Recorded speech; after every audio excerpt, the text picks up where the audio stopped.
여름장이란 애시당초에 글러서 해는 아직 중천에 있건만 장판은 벌써 쓸쓸하고 더운 햇발이 버려놓은 전휘장 밑으로 등줄기를 훅훅 볶는다. 마을 사람들은 거의 돌아간 뒤요. 팔리지 못한 나무꾼패가 길거리에 굶깃거리고들 있으나 석유병이나 받고 고깃말이나 사면족할 이 죽들을 바라고 언제까지든지 버티고 있을 법은 없다. 찝찝스럽게 날아드는 파리떼도 장난꾼 각다기들도 귀찮다. 얼금뱅이요 왼손잡이인 득팀전의 허생어는 기어이 동업에 조선딸을 낚구어 보았다. 그만 거둘까? 잘 생각했네. 봉평장에서 한 번이나 흐뭇하게 사본 일이 있었을까? 내일 대회장에서나 한몫 벌여야겠네. 오늘 밤은 밤을 새서 걸어야 될걸. 달이 트렸다. 절렁절렁 소리를 내며 조선딸이 그날 산 돈을 따지는 것을 보고 허생어는 말뚝에서 넓은 휘장을 걷고 버려놓았던 물건을 거두기 시작하였다. 무명필과 주단바리가 두 고리짝에 꼭 찼다. 멍석 위에는 천 조각이 어수선하게 남았다. 다른 축들도 벌써 거의 전들을 걷고 있었다. 약바르게 떠나는 패도 있었다. 어물장수도 땜장이도 역장수도 생강장수도 꼴들을 보이지 않았다. 내일은 진부와 대하의 장이 선다. 축들은 그 어느 쪽으로든지 밤을 새며 6, 70리 밤길을 타박거리지 않으면 안 된다. 장판은 잔치 뒷마당 같이 어수선하게 벌어지고 술집에서는 싸움이 터져 있었다. 추정꾼 욕짓거리에 섞여 계집의 앙칼진 목소리가 찢어졌다. 장날 저녁은 정해놓고 계집의 고함 소리로 시작되는 것이다. 생은 시침을 때도 다하네. 충주집 말야. 계집 목소리로 문득 생각난 듯이 조선딸은 비죽이 웃는다. 화중지병이지. 윤소패들을 적수로 하고야 대거리가 돼야 말이지. 그렇지도 않을걸. 축들이 사적을 못 쓰는 것도 사실은 사실이나 아무리 그렇다곤 해도 왜 그 동이 말일세. 감쪽같이 충주집을 후린 눈치거든. 무어 그 애숭이가 물건 가지고 낚았나 보지. 착실한 녀석인 줄 알았더니 그 길만은 알 수 있나. 국리 말고 갑옷에나 그려. 내 한턱슴새. 그다지 마음이 당기지 않는 것을 쫓아갔다. 허생어는 계집과는 연분이 멀었다. 얼금뱅이 상판을 쳐들고 대어설 숙기도 없었으나 계집편에서 정을 보낸 적도 없었고 쓸쓸하고 뒤틀린 반생이었다. 충주집의 생각만 하여도 철없이 얼굴이 붉어지고 발밑이 떨리고 그 자리에 솥을 아쳐 버린다. 충주집 문을 들어서 술자석에서 짜장동이를 만났을 때에는 어찌된 서술인지 발끈 화가 나버렸다. 상 위에 붉은 얼굴을 쳐들고 제법 계집과 농탕치는 것을 보고서야 견딜 수 없었던 것이다. 녀석이 제법 난질꾼인데 꼴사납다. 머리에 피도 안 마른 녀석이 낮부터 술 처먹고 계집과 농탕이야. 장돌뱅이 망신만 시키고 돌아다니누나. 그 꼴에 우리들과 한몫 보자는 셈이지. 동이 앞에 막 아서면서부터 책망이었다. 걱정도 팔자요 하는 듯이 빤히 쳐다보는 상기된 눈망울에 부딪힐 때 얼결김에 따기를 하나 갈겨주지 않고는 베길 수 없었다. 동이도 화를 쓰고 팩하고 일어서기는 하였으나 허생어는 조금도 동색하는 법 없이 마음 먹은 대로는 다 짓거렸다. 어디서 주워먹은 선머슴인지는 모르겠으나 니기도 아비엄이 있겠지. 그 사나운 꼴 보면 맘 좋겠다. 장사란 탐탁하게 해야 되지. 계집이 다 무어야 나가거라. 냉큼 꼴 치워. 그러나 한마디도 대거리하지 않고 하염없이 나가는 꼴을 보려니 도리어 측은히 여겨졌다. 아직 두 서름서름한 사이인데 너무 과하지 않았을까 하고 마음이 섬뜩해졌다. 주제도 넘지. 같은 술 손님이면서도 아무리 젊다고 자식 낳게 된 것을 붙들고 치고 닦아 살 것은 무어야 원. 충주집은 입술을 쫑긋하고 술 붓는 솜씨도 거칠었으나 젊은 애들한테는 그것이 약이 된다고 하고 그 자리는 조선딸이 얼버무려 넘겼다. 너 녀석한테 반했지. 애순이를 빨면 죄된다. 한참 법석을 친 후이다. 담도 생긴 데다가 웬일인지 흠뻑 취해보고 싶은 생각도 있어서 허생어는 주는 술잔이면 거의 다 들이켰다. 건아의 짐을 따라 계집 생각보다도 동희의 뒷일이 한결같이 궁금해졌다. 내 꼴에 계집을 가로채서는 어떡할 작정이었누 하고 어리석은 꼬락서니를 모질게 책망하는 마음도 한편에 있었다. 그렇기 때문에 얼마나 지난 뒤인지 동희가 헐레벌떡거리며 황급히 부르러 왔을 때에는 마시던 잔을 그 자리에 던지고 정신없이 허덕이며 충주집을 뛰어나간 것이었다. 생언 당나귀가 발을 끊고 야단이에요. 각다기들 장난이지 필연코. 짐승도 짐승이려니와 동희의 마음씨가 가슴을 울렸다. 뒤를 따라 장판을 다름질하려니 거슴틀에 한눈이 뜨거워질 것 같다. 불악스런 녀석들이라 어쩔 수는 있어야죠. 나귀를 몹시 구는 녀석들은 그냥 두지는 않을걸. 반평생을 같이 지내온 짐승이었다. 같은 주막에서 잠자고 같은 달빛에 젖으면서 장에서 장으로 걸어다니는 동안에 20년의 세월을 사람과 짐승을 함께 늙게 하였다. 까스러진 목뒤털은 주인의 머리털과도 같이 바스러지고 개진개진 젖은 눈은 주인의 눈과 같이 눈곱을 흘렸다. 몬땅빛처럼 짧게 슬리운 꼬리는 파리를 쫓으려고 기껏 휘저어 보아야 벌써 다리까지는 닿지 않았다. 달아 없어진 굽을 몇 번이나 도려내고 새철을 신겼는지 모른다. 굽은 벌써 더 자라나기는 틀렸고 달아버린 철 사이로는 피가 빼지시 흘렀다. 냄새만 맡고도 주인을 분간하였다. 호소하는 목소리로 야단스럽게 울며 반겨한다.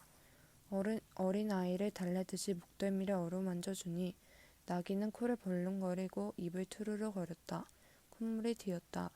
허생어는 짐승 때문에 속도 무더니는 썩였다. 아이들의 장난이 심한 눈치여서 땀밴 몸뚱어리가 부들부들 떨리고 좀채 흥분이 식지 않는 모양이었다. 굴레가 벗어지고 안장도 떨어졌다.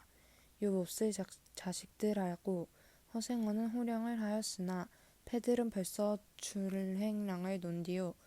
몇 남지 않은 아이들의 호령에 놀래 비슬비슬 멀어졌다. 우리들 장난이 아니요. 앞놈을 보고 저 혼자 발광이지. 코 흘리게 한 녀석이 멀리서 소리를 쳤다. 그 녀석 말투가 김첨지 당나귀가 가버리니까 온통 흙을 차고 거품을 흘리면서 미친 소같이 날뛰는 걸 꼴이 우스워 우리는 보고만 있었다오. 배를 좀 보지.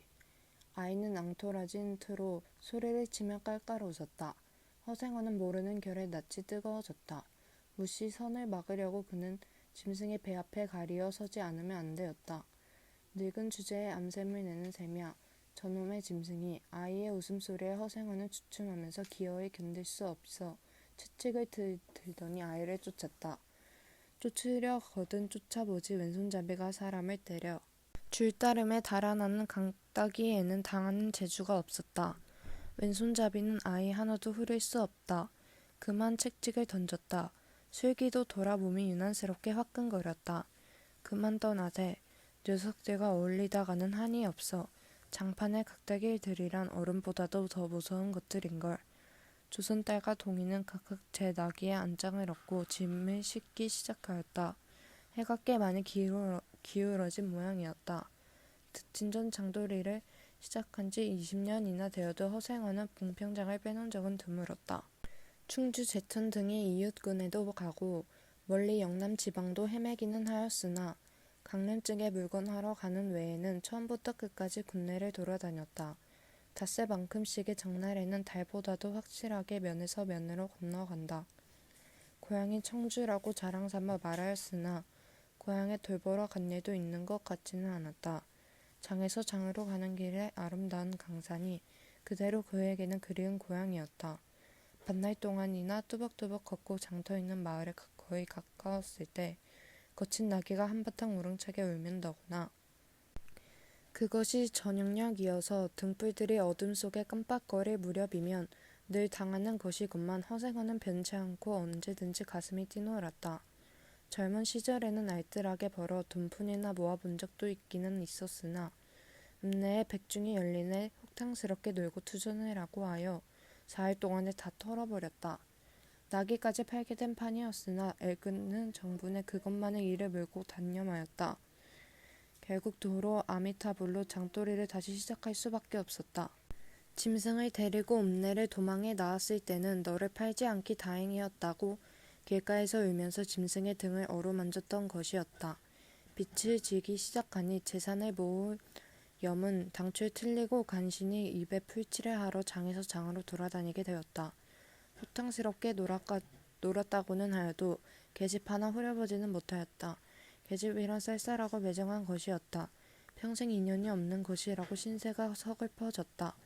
일신에 가까운 것이라고는 언제나 변함없는 한필의 당나귀였다. 그렇다고는 하여도 꼭 한 번의 첫 일을 잊을 수는 없었다. 뒤에도 처음에도 없는 단 한 번의 개의한 인연, 봉편에 다니기 시작한 젊은 시절의 일이었으나 그것을 생각할 적만은 그도 산 보람을 느꼈다. 달밤이었으나 어떻게 해서 그렇게 됐는지 지금 생각해도 도무지 알 수 없어. 허생아는 오늘뿐도 또 그 이야기를 끄집어내려는 것이다. 조선딸은 친구가 된 일에 귀에 목이 박히도록 들어왔다. 그렇다고 실증을 낼 수도 없었으나 허생아는 시치미를 떼고 되풀이할 대로 되풀이하고야 말았다. 달밤에는 그런 이야기가 격에 맞거든. 조선딸 편을 바라는 보았으나 물론 미안해서가 아니라 달빛에 감동하여서였다.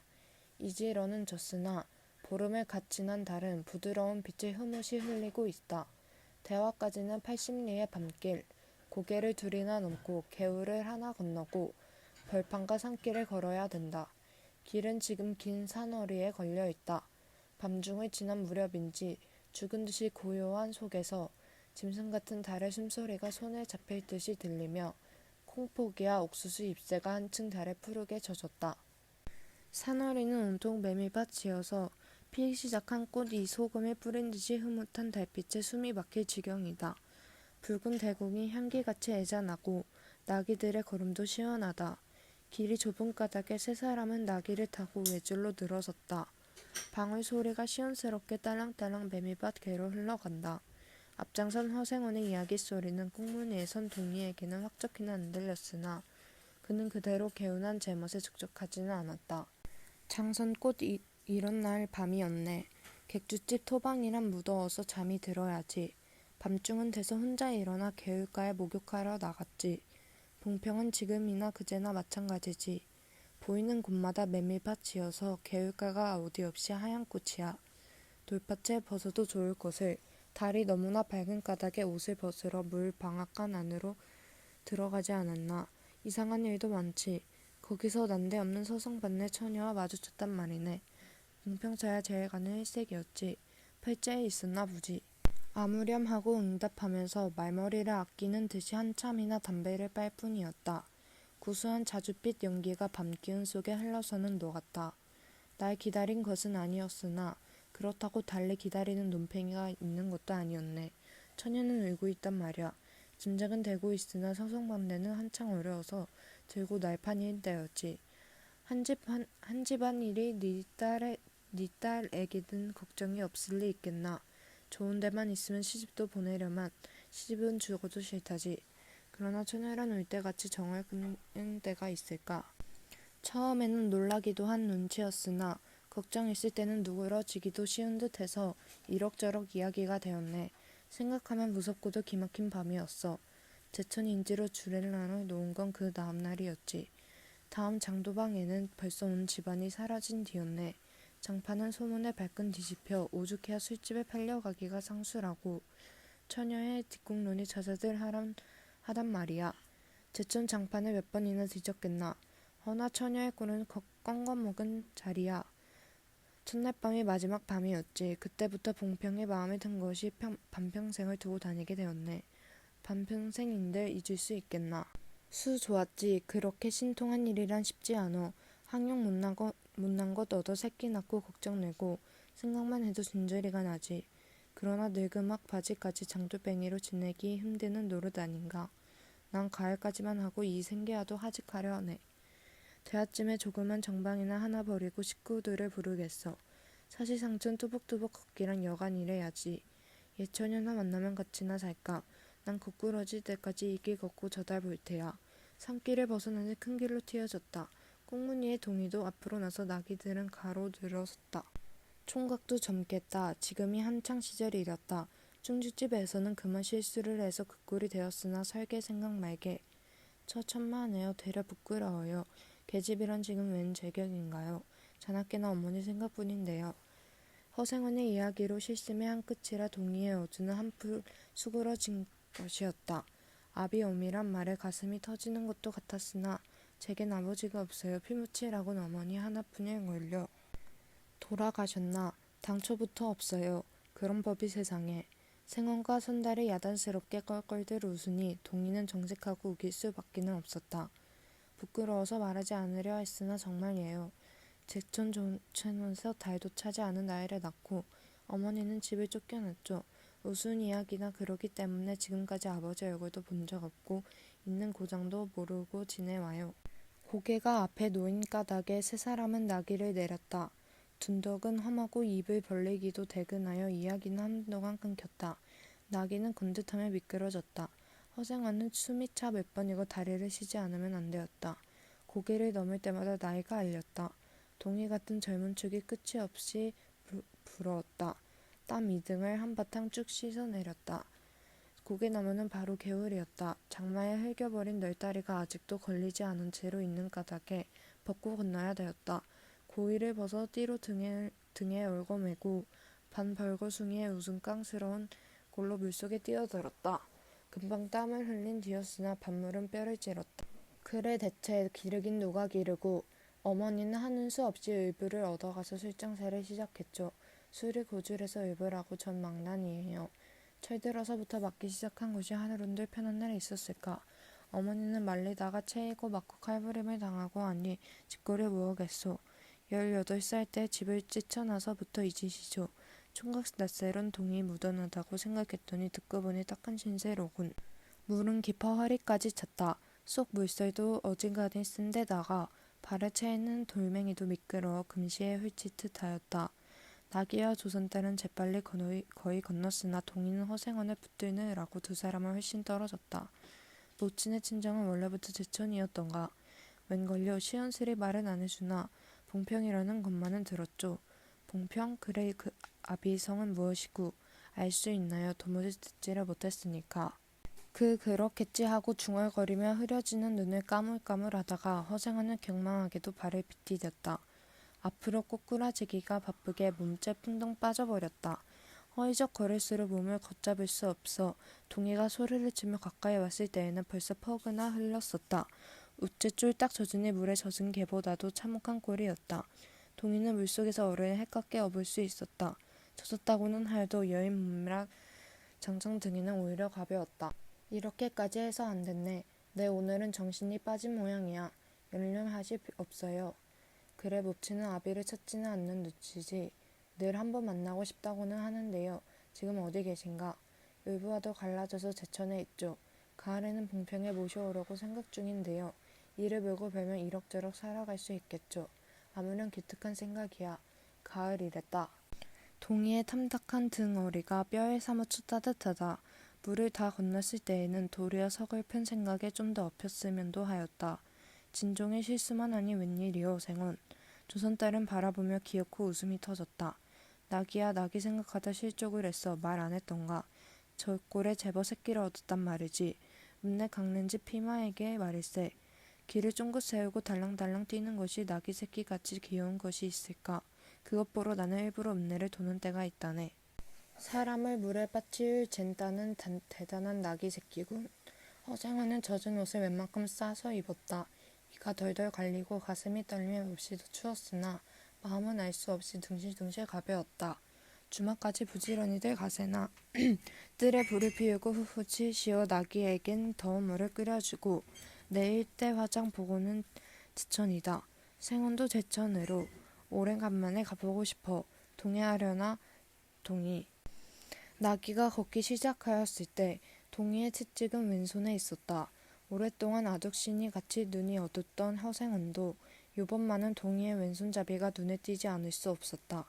걸음도 헷갑고 방울소리가 반 벌판에 한층 청청하게 울렸다. 달이 어지간히 기울어졌다.